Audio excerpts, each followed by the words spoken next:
Salut les poulets! Aujourd'hui, vidéo un peu spéciale, je vais pas vous faire visiter la Turquie, je vais simplement en fait faire suite à la mode qui est en ce moment sur internet, le 10 Years Challenge. J'en ai entendu parler là il y a 2-3 jours et je me suis dit tiens, ça pourrait être une bonne idée en fait de faire une vidéo par rapport à ça. En 10 ans, la vie change énormément, vous allez pouvoir en savoir un peu plus sur moi, mon moi il y a 10 ans, c'est parti!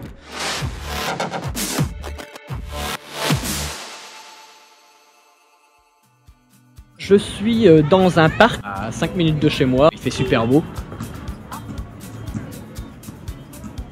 Donc grand ciel bleu, un petit peu de nuages et pourtant on est en janvier 2019. Le principe de cette vidéo, ça va être de vous expliquer en fait ma vie il y a 10 ans, donc en janvier 2009. Pour ceux qui ne connaissent pas le challenge, les gens en fait publient une photo de eux en 2009 et une photo récente de cette année en fait, de 2019. Pour moi ça va être un petit peu différent, ça va être une vidéo qui va vous expliquer où j'étais en 2009 et comparer en fait avec ma vie de maintenant en 2019 où je suis en Turquie. Qu'est-ce que je faisais il y a 10 ans? Donc il y a 10 ans j'avais 19-20 ans et je vivais en Australie. Et oui, j'ai beaucoup voyagé et l'Australie c'était mon premier gros voyage en fait. C'est la première fois que je prenais l'avion, la première fois de ma vie où j'ai pris l'avion c'était pour aller en Australie.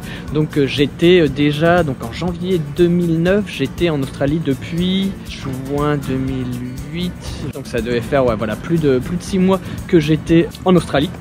Je me souviens que c'était le début de mon road trip.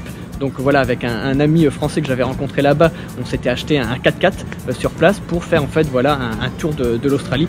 On avait pu se le permettre parce que à l'époque j'avais trouvé un job voilà qui m'avait permis de rester 1 an en Australie. À la base je suis parti 3 mois pour un stage dans le cadre de mon école de commerce et au final j'ai trouvé un job avec lequel je gagnais vraiment bien ma vie. J'ai pu rembourser voilà tous mes frais, j'ai même pu voilà partir en fait d'Australie avec plus d'argent que ce que j'avais avant d'y aller. Donc voilà, j'ai fait un profit, je suis revenu avec plusieurs milliers voilà d'euros en plus en économie quand je suis rentré en France. Donc c'était vraiment génial parce que pour moi voilà mon année 2009 c'est vraiment l'année de mon indépendance financière. Voilà, j'avais 20 ans et c'est à ce moment là où je n'avais plus besoin de demander d'argent à mes parents. J'avais assez sur mon compte et ça me faisait voilà un bien fou parce que voilà mes parents ont dépensé toute leur vie pour moi et pour ma soeur. Voilà, j'ai une soeur qui est un petit peu plus grande que moi. Si vous calculez tous les frais que vos parents dépensent pour vous quand vous êtes jeune, c'est vraiment énorme. Et là, j'étais vraiment content de leur dire, bon bah voilà, papa, maman, vous n'avez plus besoin de me prêter de l'argent, de me payer mon loyer. Et même mon école, en fait, mon école de commerce, qui coûtait voilà, plusieurs milliers d'euros l'année, j'ai pu la payer par moi-même avec les économies que j'avais faites, avec l'argent que j'avais gagné lors de mon séjour en Australie. Donc voilà, pour moi, 2009, c'est l'année de mon indépendance financière. Maintenant, je vais rentrer un petit peu plus dans les détails. En janvier 2009, exactement, c'est vraiment le moment où j'ai commencé un road trip. Donc comme je vous ai dit, j'ai acheté un 4x4 avec un ami et on a commencé un road trip en janvier 2009. Parce que je me souviens, on n'était pas parti avant parce qu'on voulait absolument passer Noël, donc Noël 2008 et Nouvel An à Sydney, donc la capitale économique. Voilà, c'est pas la capitale politique, la capitale vraiment de l'Australie c'est Canberra et Sydney c'est voilà la capitale économique, un peu comme Istanbul. En fait, Istanbul c'est la capitale économique et Ankara c'est vraiment la capitale administrative de la Turquie. Et donc on voulait rester absolument là avec tous nos potes et on avait fêté Noël, je me souviens, sur la plage. C'était mon premier Noël au chaud, voilà, sous le soleil. Donc c'était vraiment sympa, un super souvenir. Et ensuite on est parti voilà en janvier, on a acheté le 4x4 et on est parti directement pour un road trip. Donc on avait fait voilà Sydney, après on a été à Canberra, ensuite on a été sur la Ocean Drive Road. Je pense, si mes souvenirs sont bons, donc c'est vraiment une route qui longe une falaise et donc on voit toute la mer, voilà, tout l'océan à côté, c'est vraiment magnifique. Après on a été à Melbourne, on a été à Adélaïde, voilà, on a bougé pas mal, surtout dans le sud. Moi j'avais déjà été dans le nord de l'Australie au début de mon voyage, donc en 2008, et là on avait fait le sud. Donc voilà, c'est pas comme la France, hein, c'est pas les distances. Quand on roulait parfois voilà du matin au soir pour rejoindre une ville. C'était vraiment immense et voilà, c'était des milliers de kilomètres, beaucoup d'essence. Donc je fais un petit coucou au passage voilà, à Alex, c'est celui avec qui j'avais fait le road trip, avec qui on a acheté le 4x4, et Solena et Caroline, c'était les deux filles qu'on avait prises prise en lift, donc en covoiturage. Et on a passé quand même plusieurs mois ensemble, donc on campait des fois, après on allait dans des auberges, ça dépend où on était. Et ça, voilà, c'était vraiment franchement un truc incroyable, un souvenir inoubliable. Tous les jours on voyait des choses qu'on n'avait jamais vues. C'était vraiment au jour le jour. On vivait, on disait bon bah allez, on va aller là-bas. Dès qu'on voyait une plage, on s'arrêtait. Pour la petite anecdote, mon début d'année était pas terrible. En fait on s'est arrêté, on avait vu un coin paradisiaque, donc une petite plage. Sur notre trajet, il n'y avait personne, il y avait juste un autre groupe de jeunes qui était juste à côté, et on s'était arrêté pour faire une pause et on avait laissé un petit espace pour la vitre en fait, pour laisser un petit peu le vent circuler parce qu'il fait très chaud là-bas.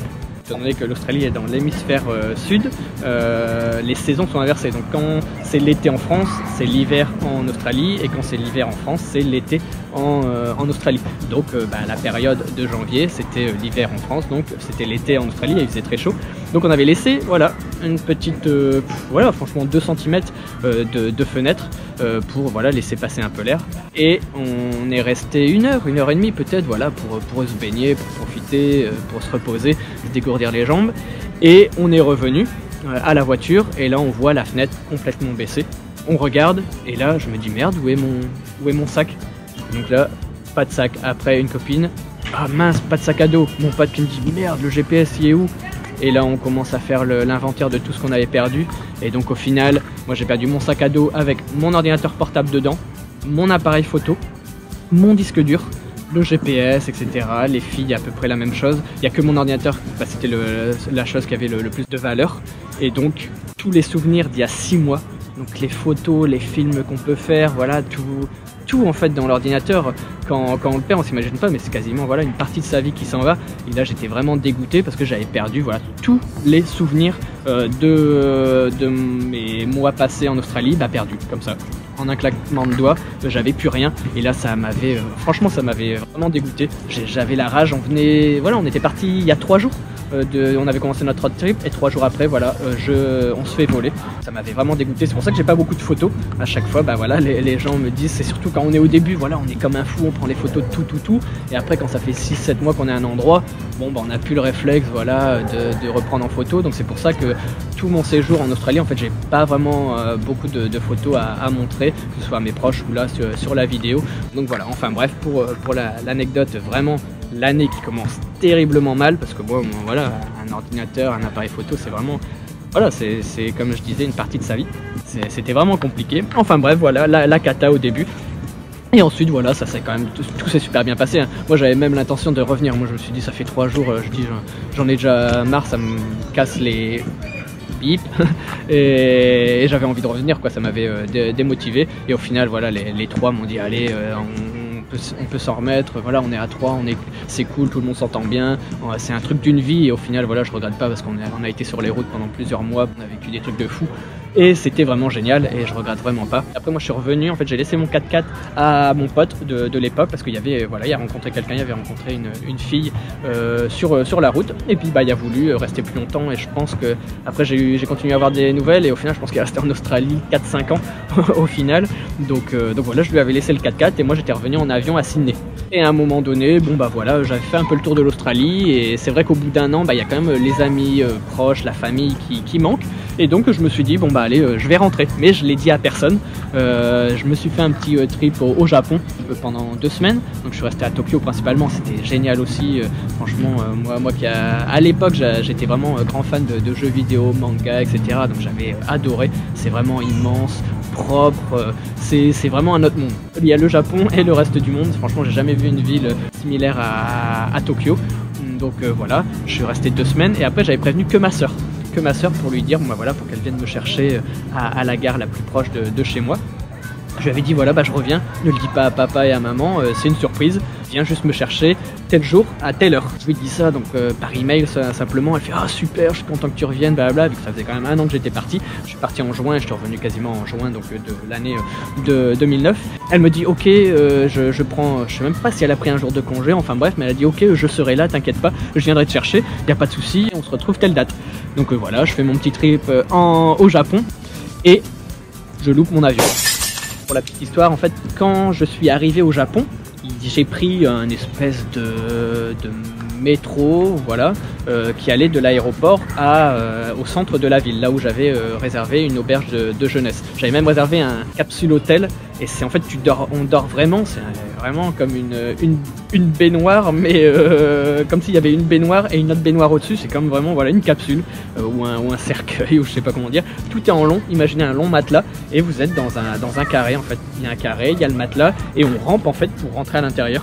C'est un long tube, on rentre à l'intérieur, et puis il y a un matelas, et il y a une télé qui est au-dessus, il y a un petit radio réveil, mais tout est incorporé dedans. C'est vraiment, voilà, si je trouve une photo, je la mettrai juste ici. Là-bas en fait c'est pour le gain de place. Comme c'est une petite île, le Japon, et qu'il y a énormément d'habitants, ils ont trouvé ce moyen-là pour économiser de la place. Donc on est dans une grande pièce, et tout du long, c'est un long couloir, et puis il y a des capsules, donc il y a des carrés, voilà, il y en a 2 je pense, moi je me souviens, donc il y en a un qui est en bas, donc on rampe, et il y en a une petite échelle, et c'est comme un lit superposé, mais c'est vraiment fermé en fait. Il y a un petit rideau au bout, ou des fois il y a même un store complètement, donc il faut pas être claustrophobique pour réserver ce genre de capsule hôtel. Mais c'était vraiment, franchement c'est génial. Je sais même pas s'ils le font dans d'autres pays, mais en tout cas voilà, au Japon j'avais découvert plein de trucs là-bas. Moi j'adore le poisson, et là-bas c'est génial. Enfin bref, voilà, c'est pas une vidéo sur le Japon.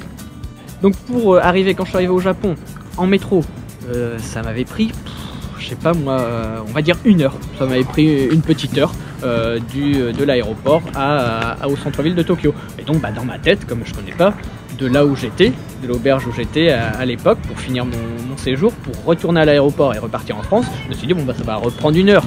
Donc comme avec l'avion, il faut arriver les vols internationaux 2-3 heures avant, moi souvent j'y vais toujours 2 heures avant, voire 1h30, et là je me suis dit ok, je vais pas faire le fou, je vais partir voilà 3h30 avant, 1 heure de trajet, et je serai 2h30 avant.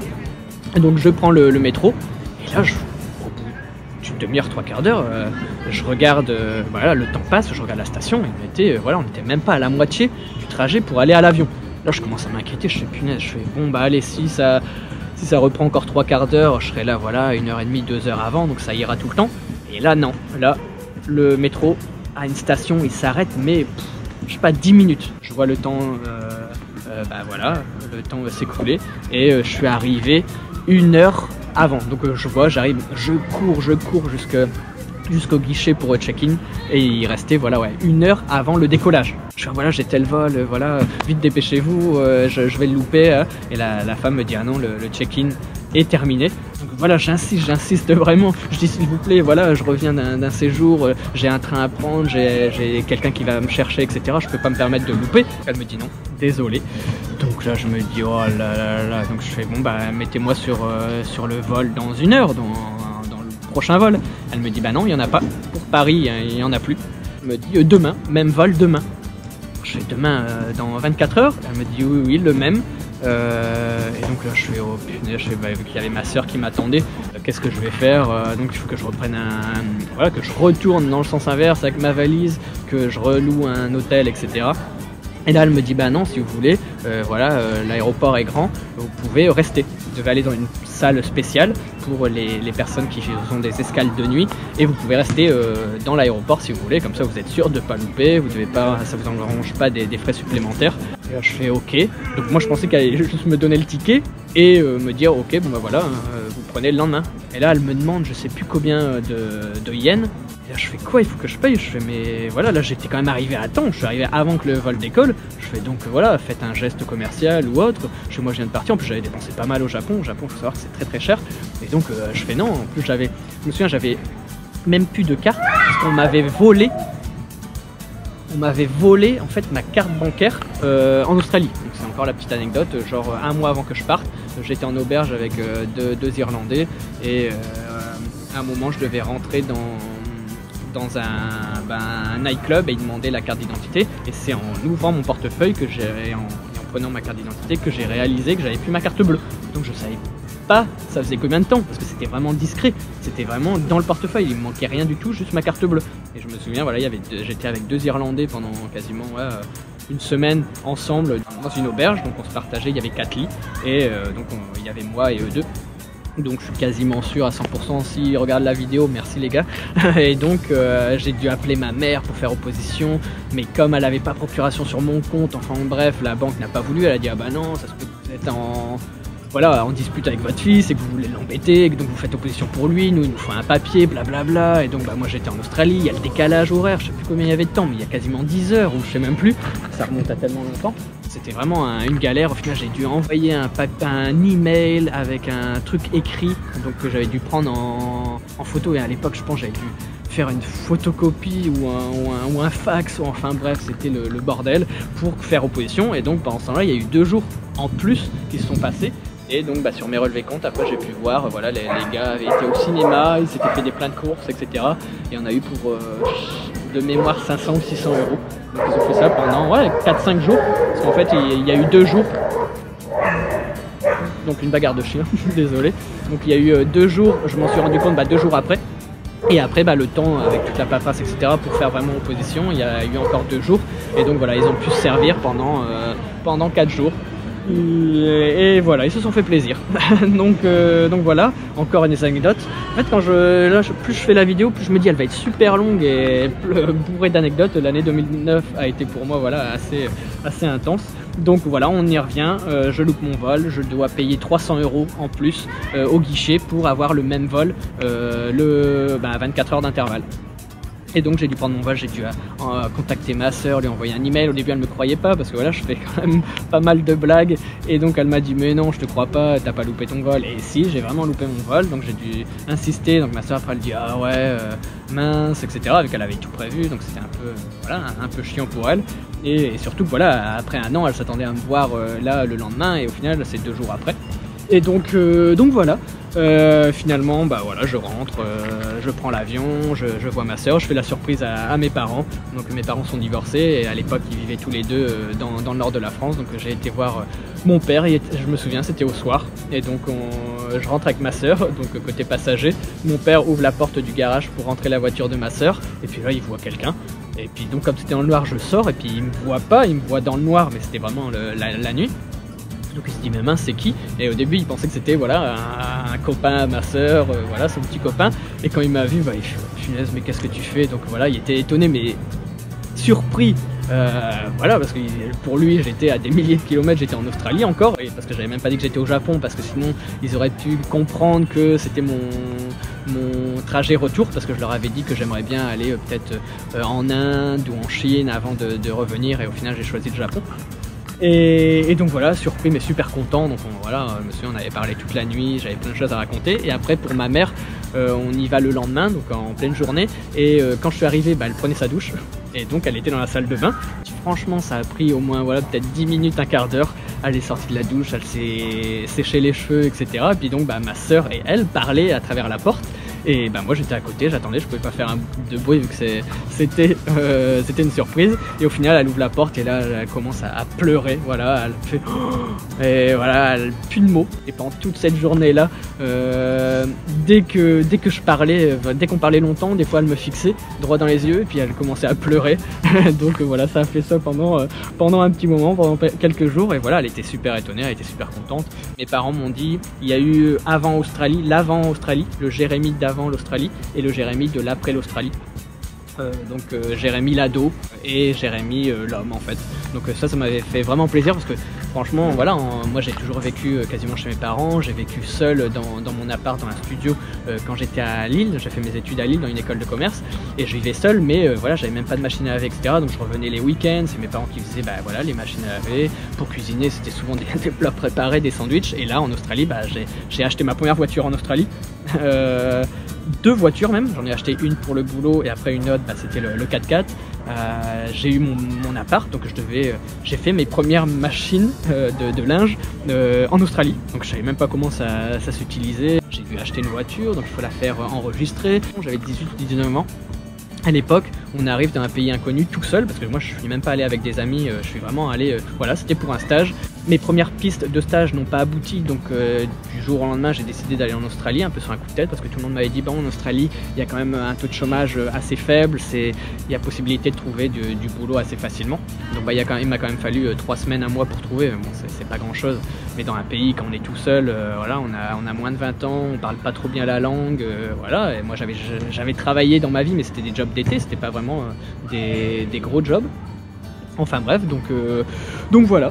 Je rentre, donc voilà, surprise générale pour ma famille, mes proches, mes amis, donc c'était génial. Les vacances scolaires commençaient, donc j'avais pas école, et donc je me souviens, j'avais trouvé un job d'été, donc à Auchan, donc grâce à un ami, merci Nicolas si tu regardes la vidéo, il travaillait à Auchan, je me souviens c'était au stand photo, donc on devait imprimer les photos des gens ou les faire développer. Eux, ils arrivaient avec leur clé USB et on les faisait imprimer au format papier, et c'est Nicolas qui m'avait soumis cette idée, et donc j'avais fait un entretien et j'avais été pris, donc j'avais pu bosser quelques semaines, même quelques mois, parce que ma rentrée se faisait au mois d'octobre, je pense. Ma dernière rentrée, ma dernière année en école de commerce, parce qu'en fait j'ai pris une année de césure, j'avais fait déjà 2 ans en école de commerce. Normalement je devais faire un stage de 3 mois qui s'est avéré durer 1 an, vu que j'ai pris mon année de césure en Australie. Je voulais rentrer vraiment en France pour avoir mon diplôme, donc j'ai repris en fait voilà l'école au mois d'octobre, donc 2009. Et donc une nouvelle classe, vu qu'étant donné que j'avais raté entre guillemets une année, je connaissais plus personne dans la classe et j'avais moins de motivation quand même, hein, après qu'on vit une aventure comme celle-là pendant 1 an très loin, à gagner très bien sa vie, à profiter tous les jours, voilà, ciel bleu, plage, faire la fête tout le temps, c'est vraiment dur de se retrouver derrière le petit pupitre de la classe, avec un prof voilà, qui vous explique comment manager, faire du management, alors que vous l'avez fait vous pendant 1 an. Moi je manageais en fait une équipe de, ça s'est monté jusqu'à 6 vendeurs à la fois, donc voilà, je les aidais à vendre, parce qu'on faisait de la vente au porte-à-porte.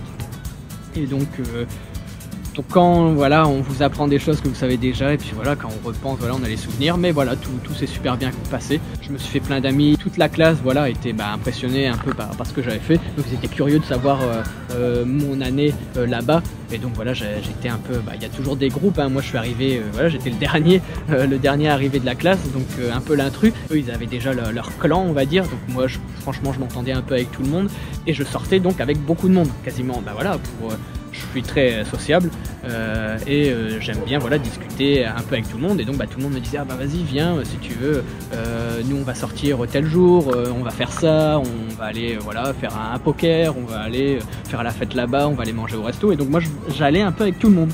Et je me souviens que en fin d'année 2009, voilà, pour conclure finalement la vidéo, en fin d'année 2009, donc c'est le premier trimestre entre guillemets de l'année scolaire qui tombe, et donc on reçoit les notes. C'était une école privée et il y avait donc un classement. Donc il y avait un classement, donc on était une quarantaine, je pense, ouais, entre 40 et 45 élèves, et donc il y avait un classement, et donc il y avait les premiers de la classe et les derniers de la classe.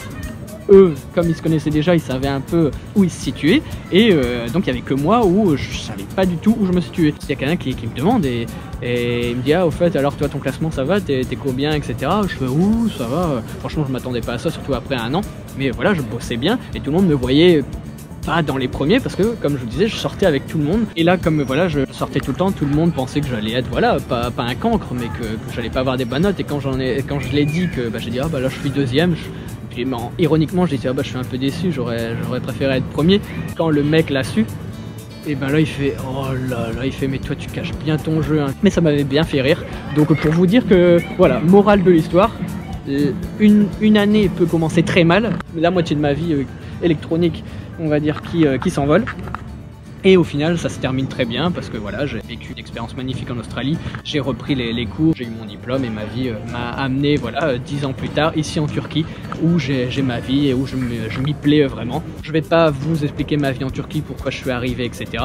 Si vous voulez, j'ai une vidéo complète qui s'intitule comment je suis arrivé en Turquie et pourquoi j'y vis, donc je vous mets le lien sous la vidéo, dans la description, pour ceux qui veulent la voir, qui veulent savoir comment la vie m'a amené ici en Turquie. J'explique un peu mon parcours.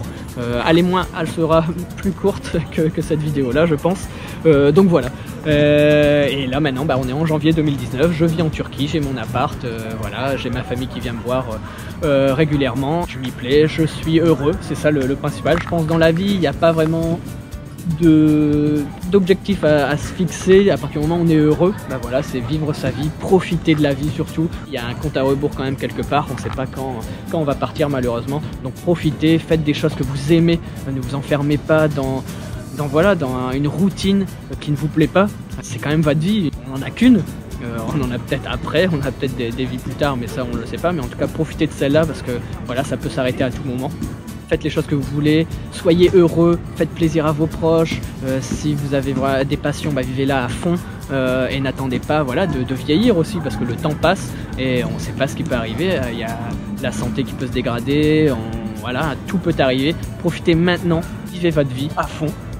J'espère que cette vidéo vous a plu. Vous êtes nombreux à me suivre, vous êtes plus de 8000, 7000 ou 8000, je sais plus exactement là au moment où je vous parle. Je sais qu'il y en a beaucoup qui me posent des questions sur ma vie.